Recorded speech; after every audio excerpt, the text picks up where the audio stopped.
En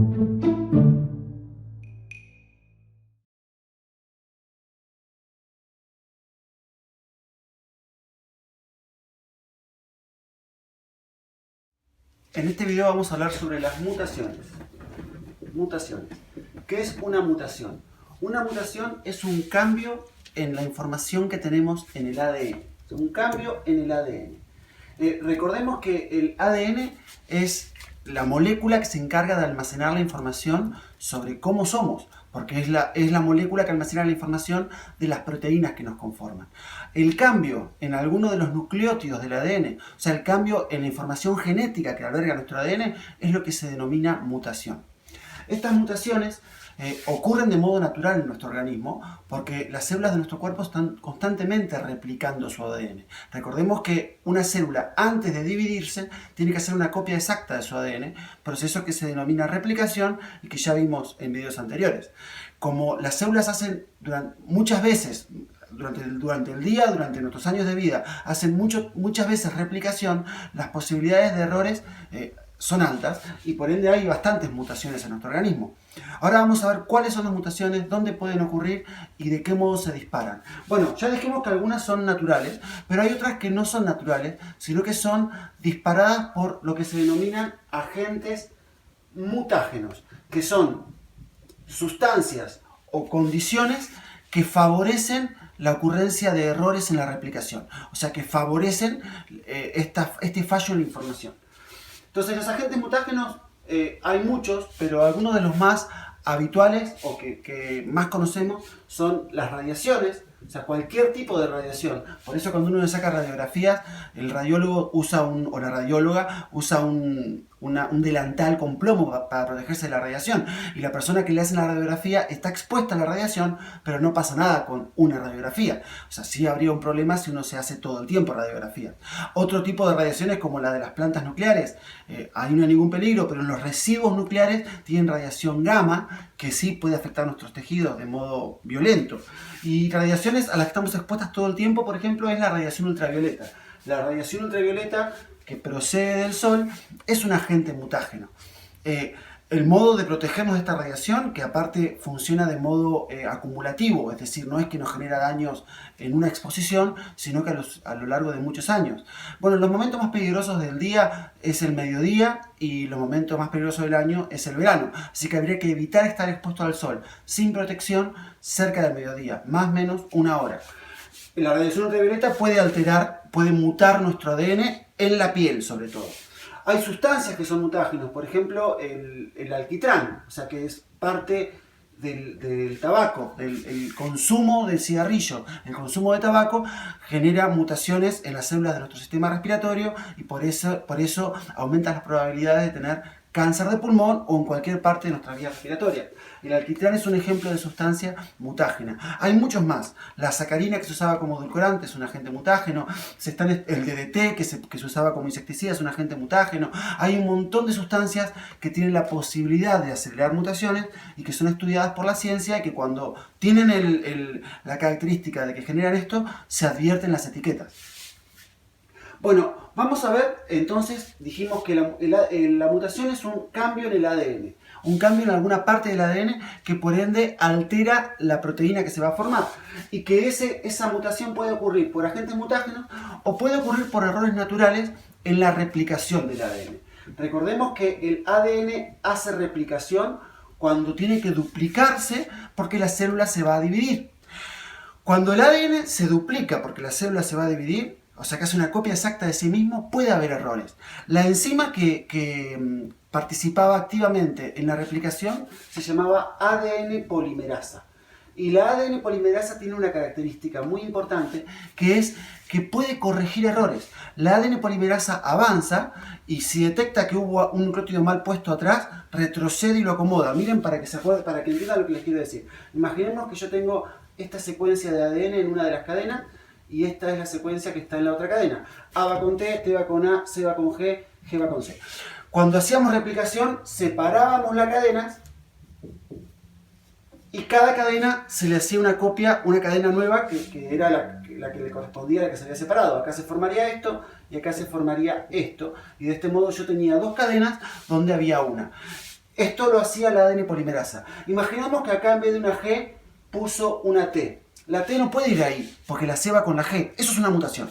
Esta es una mutación. También si acá hubiera una C sería una mutación. Si acá hubiera A sería una mutación. Cualquier cosa que no sea G acá sería una mutación. Bueno, la ADN polimerasa puede corregir esas mutaciones. Obviamente que puede fallar también, pero tiene un mecanismo de corrección. Por eso nuestra replicación es bastante efectiva. Empieza a fallar conforme envejecemos. Cuanto más grande es una persona, más probabilidades hay de que los mecanismos de corrección en la replicación fallen, pero así todo es bastante eficiente incluso en personas ancianas. Pero ya sabemos que puede haber errores en la replicación si hay un nucleótido que no corresponde con el complementario. Si acá en vez de haber una T habría cualquier otra letra, sería una mutación. Bueno, acá hay una mutación, ¿no? Bueno, el otro proceso que está vinculado al ADN era la transcripción, cuando el ADN copiaba la información al ARN para que la célula fabrique las proteínas que necesita. El ácido nucleico que participaba en este proceso, la enzima que participaba, era la ARN polimerasa. Y la ARN polimerasa no tiene mecanismos de corrección. Es decir, es mucho más habitual que haya errores en la transcripción al que haya errores en la replicación. Pero esto es así a propósito. La información está almacenada en el ADN. Yo tengo que cuidar esa información y evitar que haya errores ahí. Ahora, si hay un error en el ARN, no importa mucho, porque a lo sumo va a haber errores en las proteínas que se fabriquen ahí, pero cuando el ADN transcriba de nuevo esa información, no va a haber errores. Así que las mutaciones se centran en el ADN, no en errores del ARN. Bueno, vamos a continuar entonces.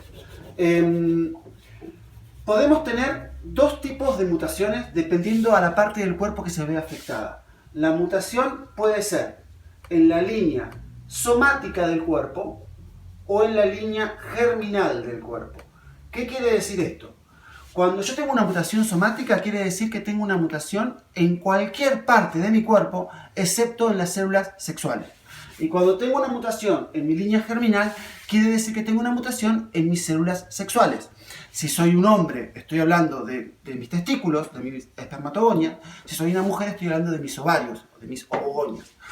Entre los dos sexos, el sexo que está más expuesto a mutaciones en línea germinal, a causa de agentes mutágenos, es el hombre, porque los testículos están colgando, están expuestos a las inclemencias climáticas, radiativas y de sustancias externas. En cambio, los ovarios están contenidos adentro del cuerpo, mucho más protegidos. ¿Por qué es esto? Bueno, si quieren investigarlo y contarme a mí qué investigaron, me cuentan. Y si no, me pueden preguntar y se los diré en algún otro video. Un ejemplo de mutación somática. Imaginemos que a mí, yo tengo un cáncer de pulmón.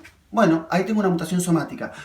Células de mi pulmón, de mis alvéolos, han acumulado mutaciones que las hacen reproducirse de modo descontrolado y tengo una mutación que me provoca un cáncer. Es una mutación somática. Ahora, si la exposición a radiación altera la producción de espermatozoides, tengo una mutación en mi línea germinal.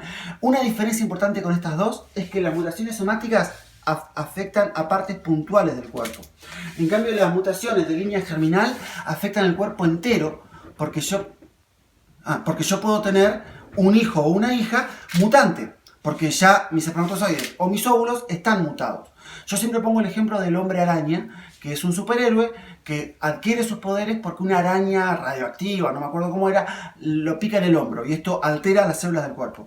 Esto obviamente que no puede pasar, pero imaginemos que podría pasar, que una araña me genere una mutación que me dé poderes. En tal caso el hombre araña podría tener poderes en el hombro o en la mano, si la pican en la mano, porque es una mutación somática que afecta a las células que se vieron alteradas, pero no a todas las células del cuerpo del hombre araña. El único modo de alterar o mutar todo un organismo entero es mutar a las células germinales, mutar a los espermatozoides o mutar a los óvulos. Y si yo muto óvulos o espermatozoides y se fecundan, ahí tengo un ser humano mutante, que todas sus células van a estar mutadas. Esa es la diferencia entre mutación somática y mutación germinal. O sea, por más que lamente informarles, ustedes no se pueden transformar en superhéroes nunca, porque ya son individuos completos. A lo sumo podrían aspirar a generar un hijo o una hija superhéroe, pero no podrían ustedes ser superhéroes porque es imposible alterar la información de todas las células del cuerpo. Bueno, vamos ahora a centrarnos en el cambio en el ADN. Viendo el cambio en el ADN, nosotros tenemos básicamente dos tipos de mutaciones. tenemos mutaciones cromosómicas y tenemos mutaciones génicas. ¿En qué se diferencian? Bueno, recordemos lo que era un cromosoma. Un cromosoma era una molécula de ADN compactada. La cantidad de cromosomas depende de la especie. Nosotros los seres humanos tenemos 46 cromosomas. 23 que me dio papá, 23 que me dio mamá. Una alteración en los cromosomas como entidad, como unidad de análisis, se llama mutación cromosómica. ¿Y cómo puede ser la mutación cromosómica? Puede ser una translocación, o sea, un cambio de información. Imaginemos que este cromosoma, esta patita del cromosoma, en vez de estar acá, se le pasa a este cromosoma. Entonces ahí cambiaron informaciones y la de este vino a este.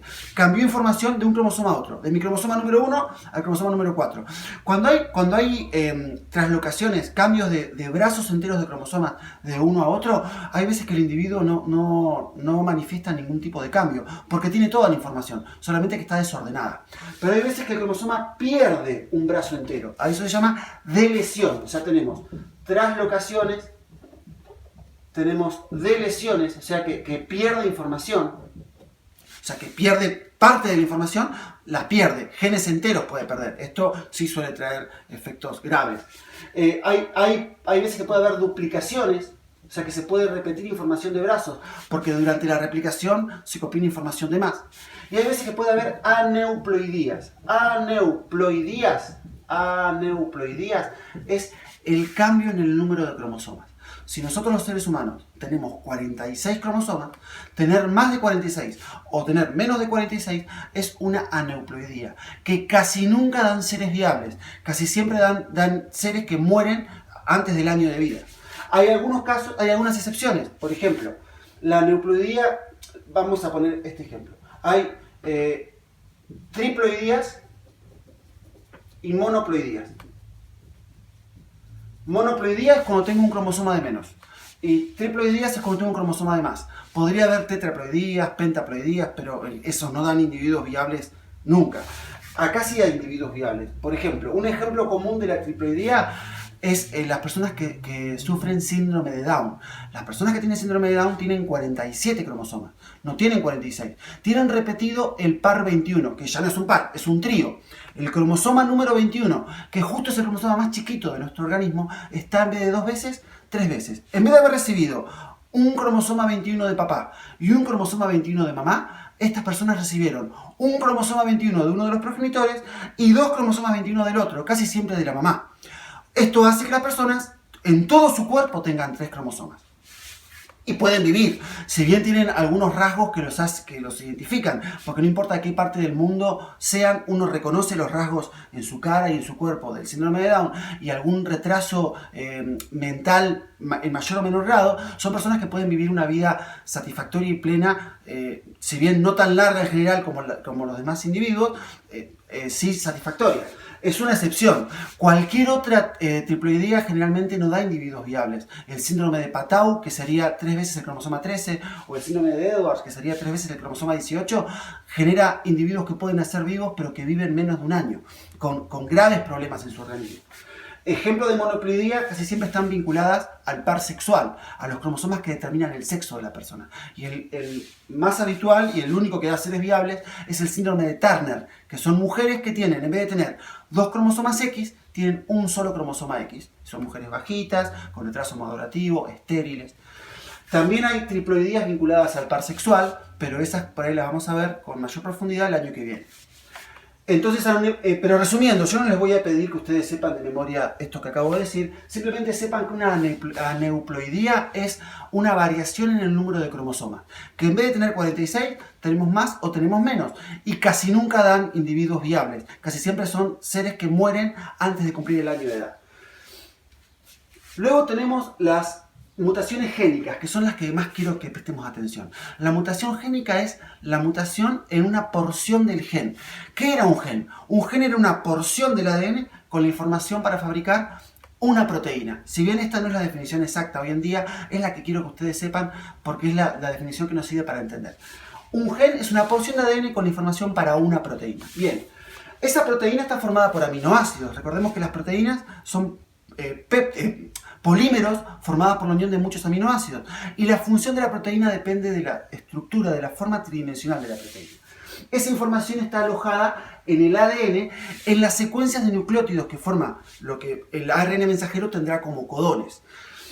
Estas mutaciones pueden ser de tres tipos, las mutaciones génicas. Las mutaciones génicas pueden ser invisibles, neutras o visibles.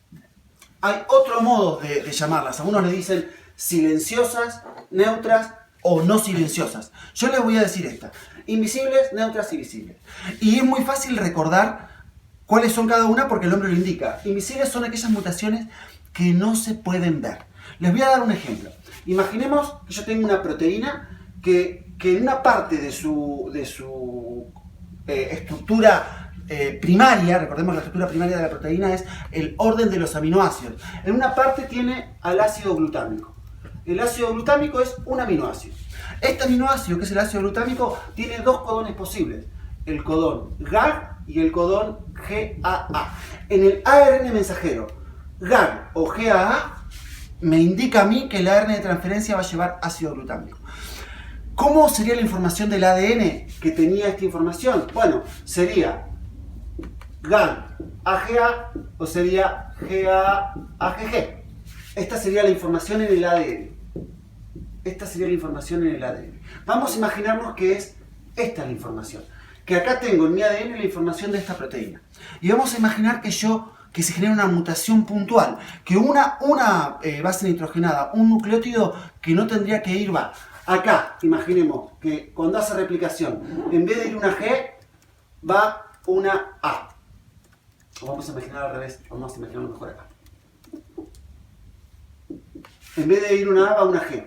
Se alteró, pero fíjese que se alteró y todavía tiene la misma información. O sea que cambió una base nitrogenada, pero me quedó la misma información a mí. Porque el ácido glutámico tiene dos posibilidades. O sea que cuando esta información sea copiada al ARN de transferencia, acá iría GAA, es una de las informaciones del ácido glutámico. Así que por más que está alterado, seguiría teniendo la misma información. Eso es una mutación invisible. Cuando cambia un nucleótido, pero la información es la misma. Para que les quede claro cuándo es una mutación invisible o no, si ustedes agarran el código genético que tiene los 64 codones posibles, fíjense que los aminoácidos que tienen más de un codón, la letra que cambia es la tercera. O sea, de las tres letras del codón, la que cambia es la tercera. Así que cuando hay una mutación que afecta a la tercera letra de un codón, es probable que sea una mutación silenciosa, invisible, que no nos afecta. No nos damos cuenta que estamos mutados, básicamente. Una mutación neutra ocurre cuando lo que se afecta es una parte del ADN que no codifica proteínas. Si ustedes se acuerdan cuando vimos maduración del ARN, vimos que había partes que son intrones y partes que son exones. Los intrones se eliminaban cuando maduraba el ARN mensajero. Si lo que les estoy diciendo les parece chino, vean los videos anteriores, porque no es que cada video que yo haga va a ser una clase de cero, hay que ir acumulando la información, ¿no? Pero si yo lo que muto es el intrón, que no va a formar parte de la información que codifica la proteína, a mí no me afecta, porque yo me voy a quedar con los exones. Así que tengo una mutación neutra. Y las mutaciones visibles son las mutaciones que afectan al ADN y afectan a la codificación de la proteína, que cambian un aminoácido. Vamos a ver ejemplos.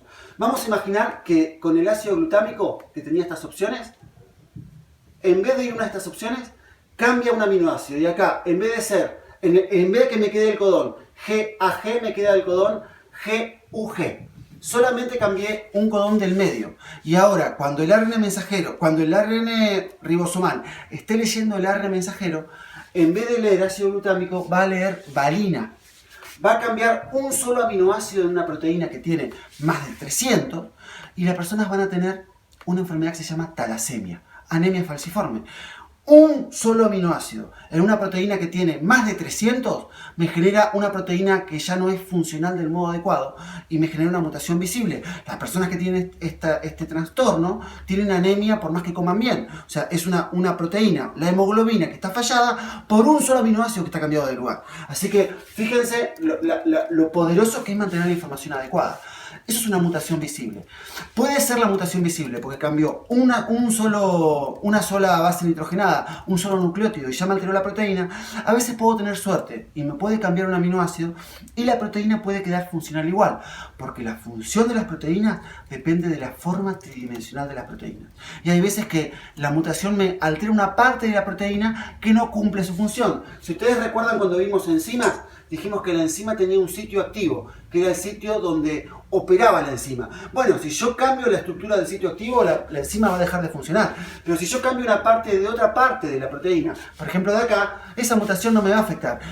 O sea que la podría considerar invisible por más que sea visible en el ADN. O sea, para que más o menos vean. Yo lo llamo visible cuando cambia la funcionalidad de la proteína. Y eso casi siempre ocurre cuando cambia el aminoácido de la estructura primaria de la proteína. Bueno, es un poco complejo, entiendo que es así, pero necesito que vean los videos anteriores. Algunas cosas más antes de terminar. Recuerden que todo nuestro ADN arranca su lectura con la metionina, que era el codón AUG. Este codón es el codón que inicia la lectura. Cuando está ese codón, arranca la síntesis de la proteína. El ribosoma se carga de ARN de transferencia y arranca la síntesis de la proteína. Si alguna mutación me cambia alguna de las letras en el codón inicial, en el codón AUG, yo estoy cambiando el sitio de inicio de la proteína y por ende voy a hacer proteínas más cortas que no van a ser funcionales. También recordemos que nuestra síntesis de proteína tiene cordones de stop. Por ejemplo, UAA, UAG y UGA son codones de stop. Estos codones le indican al ribosoma que tiene que dejar de leer y se separe del ARN de mensajero. Si yo altero con una mutación alguno de estos codones, no voy a tener un stop y el ribosoma va a seguir leyendo y voy a hacer proteínas más largas. O puedo meter sin querer un codón de stop en la mitad de la lectura y acortar la proteína. O sea, hay infinidad de posibilidades. De hecho, las mutaciones son una rama de ciencias como la genética o la biología molecular que se dedican a estudiar puntualmente esto. Hay muchísimas posibilidades. Pero quiero, como todo, que se queden con las clasificaciones fundamentales y que las entiendan. Cualquier duda que tengan, háganla en la caja de comentarios o de modo público en la plataforma y a estudiar.